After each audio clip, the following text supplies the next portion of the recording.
नमस्कार दोस्तों, मैं हूं क्राइम से दूरी और आज की कहानी दिल्ली के ग्रेटर नोएडा की है।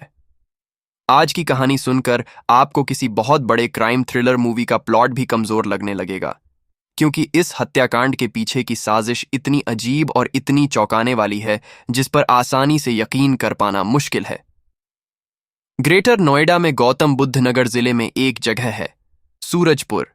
सूरजपुर के मुख्य मार्ग पर एक दिल दहला देने वाली घटना घटी, जब सुबह सुबह एक महिला के बीच सड़क पर बेरहमी से गोली मारकर हत्या कर दी गई। यह घटना तब हुई जब महिला, जिसका नाम राजकुमारी था, अपनी स्कूटी पर अपने घर से निकली थी और रोज की तरह अपने काम पर जा रही थी।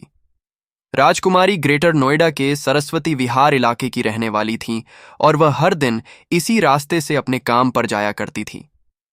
घटना के समय राजकुमारी को अचानक से दो बाइक सवार अज्ञात बंदूकधारियों ने घेर लिया। वे दोनों हेलमेट पहने हुए थे, जिससे उनकी पहचान करना मुश्किल हो गया।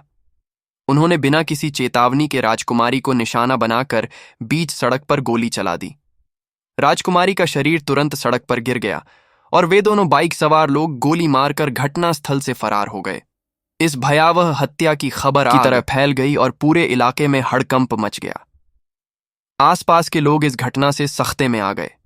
सड़क पर चल रहे लोग और स्थानीय दुकानदार अपनी आंखों के सामने घटी इस घटना से स्तब्ध हो गए। कुछ ने तुरंत पुलिस को सूचना दी, जबकि अन्य लोग मौके पर इकट्ठा होकर यह समझने की कोशिश कर रहे थे कि आखिर हुआ क्या। पुलिस मौके पर तुरंत पहुंची और जांच शुरू की। सबसे पहले उन्होंने महिला की पहचान की कोशिश की। राजकुमारी की स्कूटी पर लगे नंबर प्लेट और उसके बैग में मिले पहचान पत्रों के आधार पर पुलिस ने उसकी पहचान की, पुष्टि की।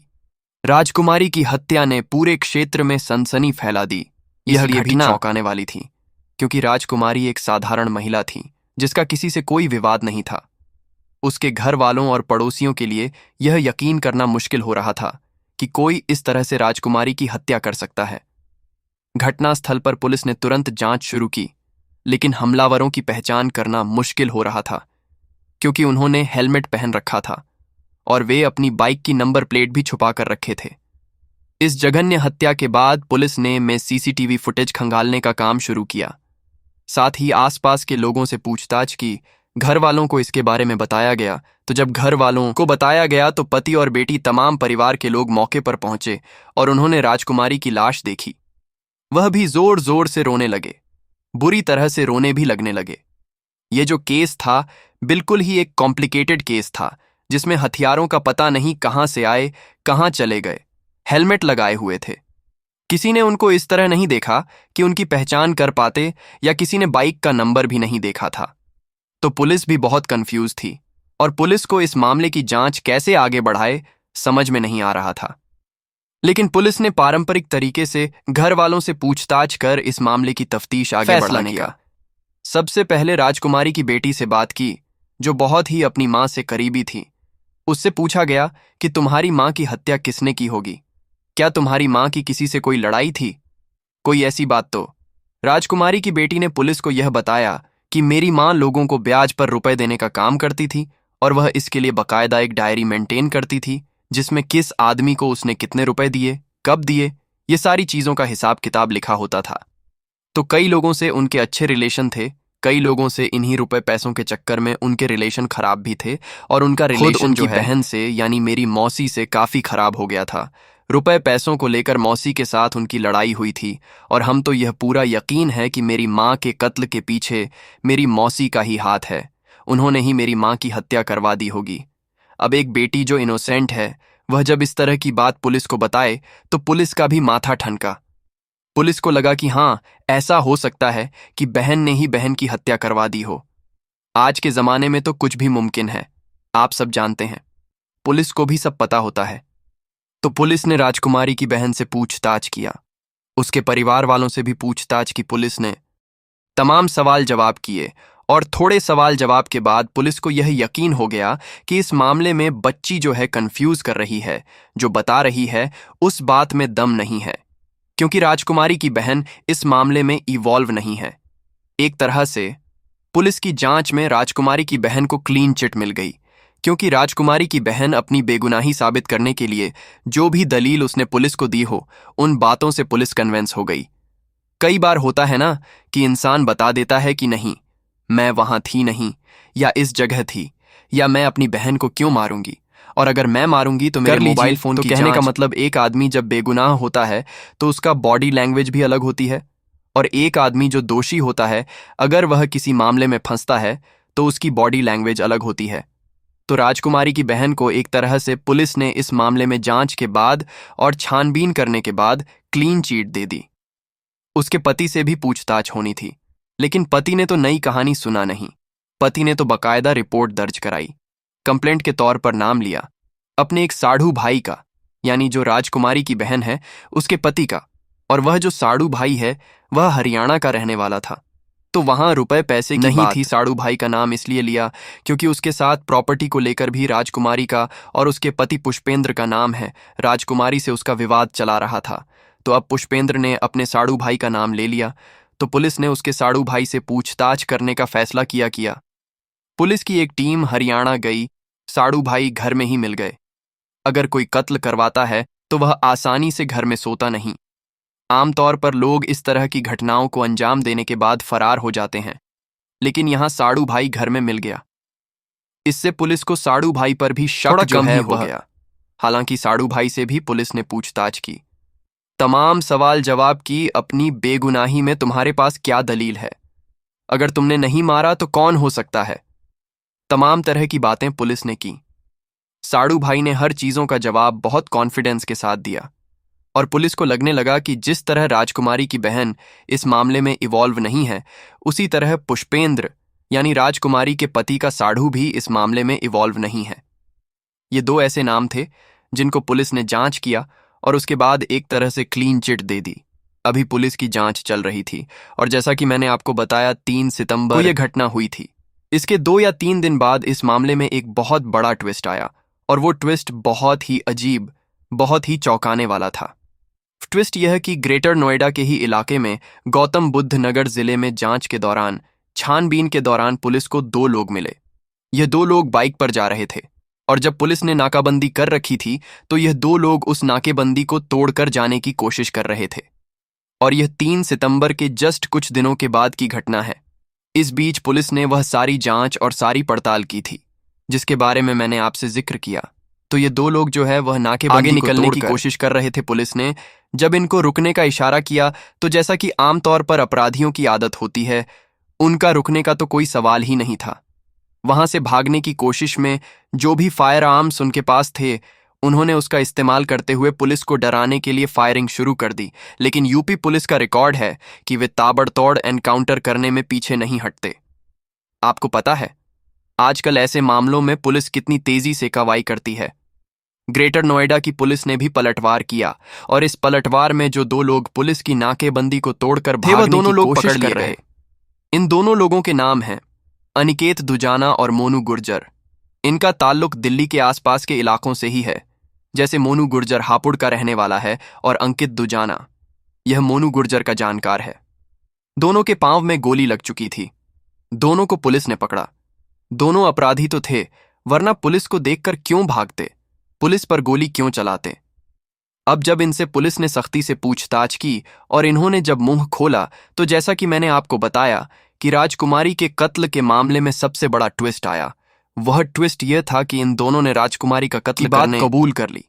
इन्होंने मान लिया कि इन्होंने ही 3 सितंबर को राजकुमारी का पीछा कर सुबह के वक्त उसे हिट किया था, उसे गोली मारी थी। जब वह सरस्वती विहार से निकलकर काम पर सूरजपुर जा रही थी, पुलिस ने इनसे पूछा कि भाई क्यों गोली मार दी, तुम्हारी क्या दुश्मनी थी, क्या तुम राजकुमारी को जानते थे? इन्होंने कहा कि नहीं साहब, हमारी कोई दुश्मनी नहीं, हम तो रुपए पैसों के लिए कत्ल करते हैं। हमें इस कत्ल के लिए 25,000 मिले थे, तो हमें काम करना था, हमने गोली मार दी। पुलिस को गुस्सा तो बहुत आया। जो भी उनकी पिटाई होनी थी वह हुई, लेकिन पुलिस ने पूछा कि भाई किसने तुम्हें 25,000 दिए, क्यों गोली मार दी? तो उसने बताया कि हमें ये 25,000 राजकुमारी के पड़ोस उसमें रहने वाले एक आदमी कपिल ने दिए थे। 0 एडवांस दिए थे और RS लाख लेने के लिए हम आए थे, तभी आपने हमें पकड़ लिया। पुलिस ने उनके कब्जे से सुपारी के 0 बाइक 2 तमंचा बरामद किए थे और उस कपिल से हमारी पुरानी जान पहचान है। पुलिस ने पता किया कि क्या वाकई पड़ोस में कोई कपिल रहता है या नहीं रहता है। पता किया तो पता चला, पुलिस ने देखा कि हाँ, कपिल रहता है, तो कपिल को पुलिस ने फौरन उठा लिया और फिर उससे सख्ती से पूछताछ की। अब जब सख्ती से पूछताछ हुई तो कपिल ने भी मुंह खोला, और जब कपिल ने मुंह खोला तो इस मामले का एक और मेजर ट्विस्ट सामने आया। मैं इसलिए बार बार इस तरह के ट्विस्ट को खास बता रहा हूं और बहुत चौंकाने वाली बात बता रहा हूं, क्योंकि आप देखिए कि कितनी साजिशें इस मर्डर के पीछे छुपी हुई हैं। तो जो दूसरा मेजर ट्विस्ट था वो ये कि कपिल ने कहा कि सुपारी तो मैंने दी थी 5,000, मैंने सुपारी किलर्स को भी दिए थे। आपको बता दूं, ये कपिल मूल रूप से गोहरा गांव का रहने वाला है और शूटर मोनू गुर्जर उसका चचेरा भाई है। कपिल ने पुलिस को कहा, यह कत्ल मैंने नहीं करवाया, बल्कि इस कत्ल के पीछे असली मास्टरमाइंड तो खुद राजकुमारी का पति पुष्पेंद्र है। पुलिस भी हैरान हो गई जब पुष्पेंद्र का नाम सामने आया। पुष्पेंद्र अपनी पत्नी के मौत पर बहुत रो रहा था, जो पुष्पेंद्र अपने साड़ू भाई पर इल्जाम लगा रहा था, जिस पुष्पेंद्र की बेटी राजकुमारी की बहन को दोषी बता रही थी। लेकिन पुष्पेंद्र अपनी पत्नी का कातिल है। पुलिस यह सुनकर है रह गई। अब मामले का खुलासा होने लगा था। दोनों ही शूटर जो है वह पुलिस के कब्जे में थे। उन्होंने जुर्म कबूल कर लिया था। उनकी निशानदेही पर कपिल पकड़ा गया। कपिल ने भी जुर्म कबूल किया। कपिल ने पुष्पेंद्र का नाम लिया, तो पुष्पेंद्र को ऐसे तो छोड़ा नहीं जा सकता। अब पुलिस ने पुष्पेंद्र को पकड़ा। इस बार पुष्पेंद्र कंप्लेनेंट नहीं, बल्कि कातिल के तौर पर पुलिस के पास पहुंचा था। इस बार पुष्पेंद्र कंप्लेंट नहीं, बल्कि कातिल के तौर पर पुलिस के पास पहुंचा था, पुलिस के कब्जे में था। पुष्पेंद्र से जब पुलिस ने सख्ती से पूछताछ की तो उसने मान लिया कि हां, यह मर्डर उसने ही करवाया है। लेकिन उसने अकेले नहीं करवाया, बल्कि इस मर्डर में उसका पड़ोसी कपिल शामिल है और राजकुमारी का, यानी उसकी पत्नी का एक पूर्व प्रेमी जीतू शामिल है, और खुद पुष्पेंद्र का एक चाचा वह भी शामिल है। यानी पुष्पेंद्र ने खुद अपने को मिलाकर कुल 4 लोगों के नाम लिए, कपिल, जीतू, पुष्पेंद्र और पुष्पेंद्र का चाचा। अब सवाल यह है कि पुष्पेंद्र ने कत्ल क्यों करवाया? पुष्पेंद्र की अपनी बीवी से क्या दुश्मनी थी? इसका जवाब भी अब पुलिस की पूछताछ में सामने आया। और बाकी जो 3 लोग थे, पुष्पेंद्र का चाचा, कपिल और जीतू, इनकी राजकुमारी से क्या दुश्मनी थी? इसका जवाब भी तफ्तीश में सामने आया। और जब यह इन सारे लोगों के कत्ल के पीछे की वजह आप जानेंगे तो आपको भी हैरानी होगी। पुष्पेंद्र ने इसलिए अपनी बीवी का कत्ल करवाया क्योंकि अगर मैं अपनी बीवी राजकुमारी की हत्या नहीं करवाता तो राजकुमारी मेरी हत्या करवा देती। अब ये क्या कहानी है? कहानी ये है कि राजकुमारी जो है बहुत आज़ाद ख्याल की महिला थी। मैंने आपको बताया कि वह काम काज भी करती थी, काम पर भी जा रही थी जिस दिन उसकी हत्या हुई थी। लेकिन इसके अलावा वह लोगों को रुपए पैसे उधार देने का भी काम करती थी। और जैसा कि मैंने कहा, आज़ाद ख्याल की महिला थी, तो उसके कई लोगों से रिलेशन भी थे। मतलब कई लोगों के साथ उसकी घनिष्ठता थी। इसे आप प्रेम संबंध कह लें या मित्रता कह लें, जो कह लें। लेकिन एक पति के तौर पर राजकुमारी का पति पुष्पेंद्र इन चीजों का विरोध किया करता था और पति पत्नी के बीच में अक्सर लड़ाइयां हुआ करती थीं। इस बीच हुआ यह कि एक जो आदमी था, जीतू, जो राजकुमारी का प्रेमी था, किसी जमाने में उस जीतू के साथ राजकुमारी ने कभी बहुत ज्यादा भरोसे में या प्यार के भरोसे में यह बता दिया था कि उसका पति पुष्पेंद्र उसे बहुत परेशान करता है और वह आज नहीं तो कल अपने पति पुष्पेंद्र का कत्ल करवा देगी, उसकी हत्या करवा देगी। जब राजकुमारी ने यह बात कही तो जीतू ने अपने मोबाइल फोन पर कॉल रिकॉर्डिंग उसका ऑन था। जीतू ने यह बात रिकॉर्ड कर ली, यानी राजकुमारी के प्रेमी ने राजकुमारी की यह बात रिकॉर्ड कर ली और जीतू ने राजकुमारी को किया डबल क्रॉस। अपनी प्रेमिका को धोखा देकर उसने यह ऑडियो रिकॉर्डिंग, जिसमें राजकुमारी ने पुष्पेंद्र का हत्या करवाने की बात कह रही थी, उसने उस कॉल रिकॉर्डिंग को पुष्पेंद्र को सुना दिया। पुष्पेंद्र ने जब यह बात सुनी तो उसके पैरों तले जमीन खिसक गई। उसको लगा कि अरे, मैं तो पत्नी के साथ मेरी लड़ाई हो रही है क्योंकि पत्नी इधर उधर ज्यादा लोगों से मिलती है, लेकिन मैं तो उससे मारने के बारे में कभी सोच भी नहीं सकता। लेकिन यहां यह तो मेरा कत्ल करवाने की साजिश रच रही है।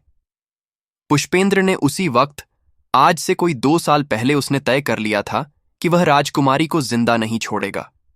रिश्तों का पेंच देखिए कि दोनों एक दूसरे के जानी दुश्मन थे। बीवी भी पति का कत्ल करवाना चाहती थी, पति भी बीवी को मारना चाहता था, लेकिन दोनों एक छत के नीचे रह भी रहे थे। दोनों एक दूसरे के साथ प्यार करने का नाटक भी कर रहे थे। एक दूसरे के पेट में खंजर घोंप के लिए अपने हाथों में चुरा भी ले रखा था।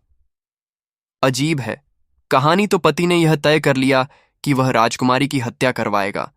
राजकुमारी उसकी हत्या करवा देगी, तो उसने यह तय किया कि वह राजकुमारी की हत्या करवाएगा, और इस वजह से उसने अपने पड़ोस में रहने वाले कपिल से बातचीत की।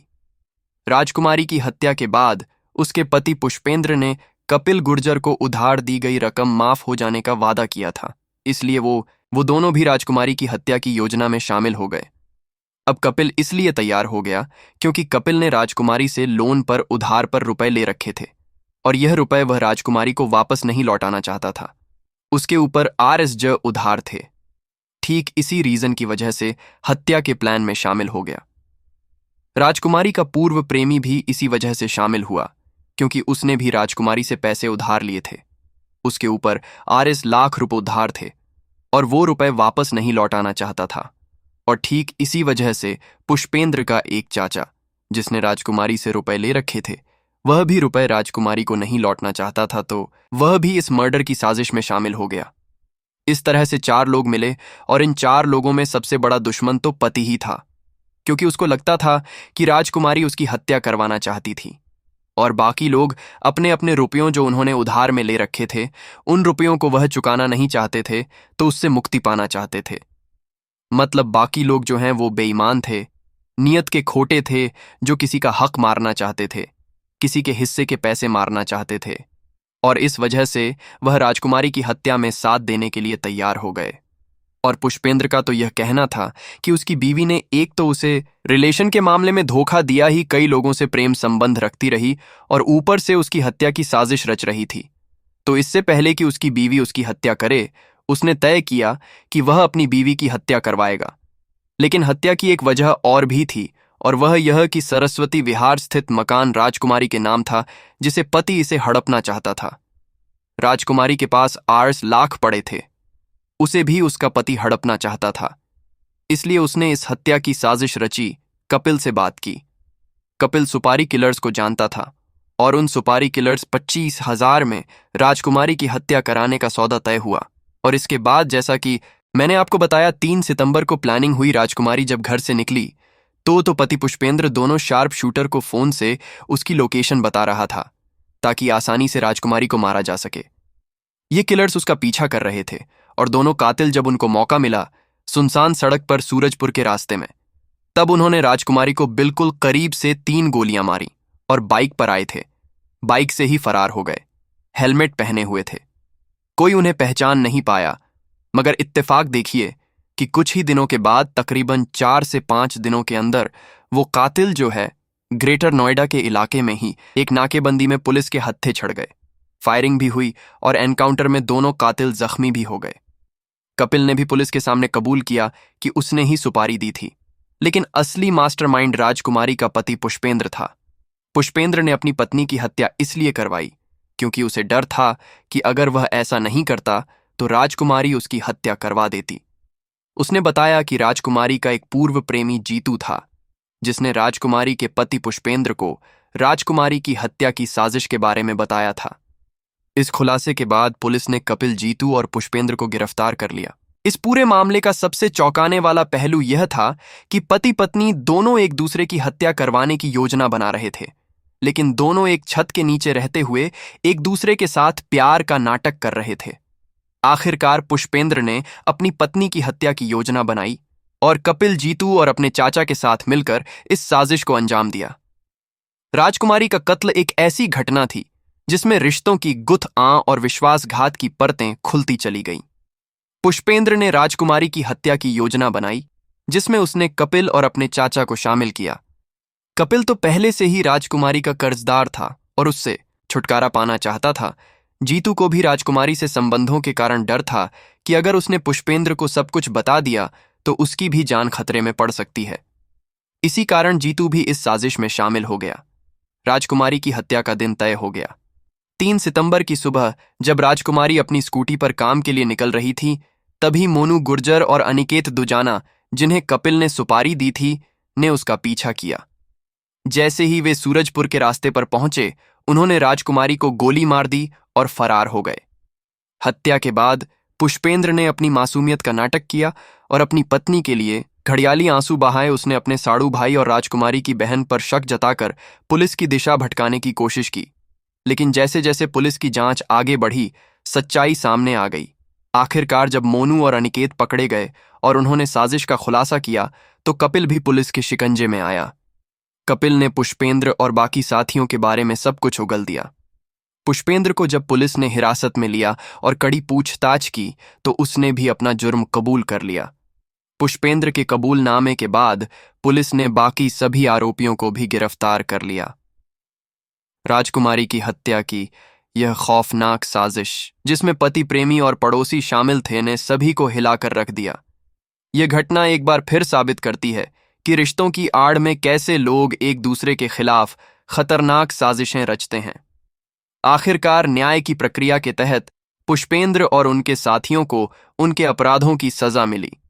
यह कहानी उन सभी के लिए एक सबक बन गई जो अपने स्वार्थ और लालच के लिए रिश्तों की आड़ में साजिशें रचने की कोशिश करते हैं। राजकुमारी की कहानी हमें यह सिखाती है कि अपने परिवार के सदस्यों की सुरक्षा और खुशहाली की जिम्मेदारी हम सभी की होती है। परिवार के साथ एकजुट रहना, एक दूसरे का साथ देना और उनके जीवन में दिलचस्पी लेना बहुत जरूरी है। कभी कभी छोटी छोटी बातें जिन्हें हम नजरअंदाज कर देते हैं, आगे चलकर बड़े परिणाम ला सकती हैं। इसलिए यह जरूरी है कि हम अपने परिवार के साथ संवाद बनाए रखें, उनके जीवन की हर छोटी बड़ी घटना पर ध्यान दें और उन्हें यह महसूस कराएं कि वे अकेले नहीं हैं। परिवार ही हमारी असली ताकत है और उसकी सुरक्षा हमारी प्राथमिकता होनी चाहिए। अपने परिवार के प्रति हमेशा सजग और सतर्क रहे, क्योंकि परिवार ही वह बंधन है जो हमें जीवन के हर मोड़ पर सहारा देता है। अगर आपके जीवन में कभी भी कोई परेशानी आए, तो उसे खुलकर सामने रखें, बजाय इसके कि आप किसी गलत रास्ते पर चलें।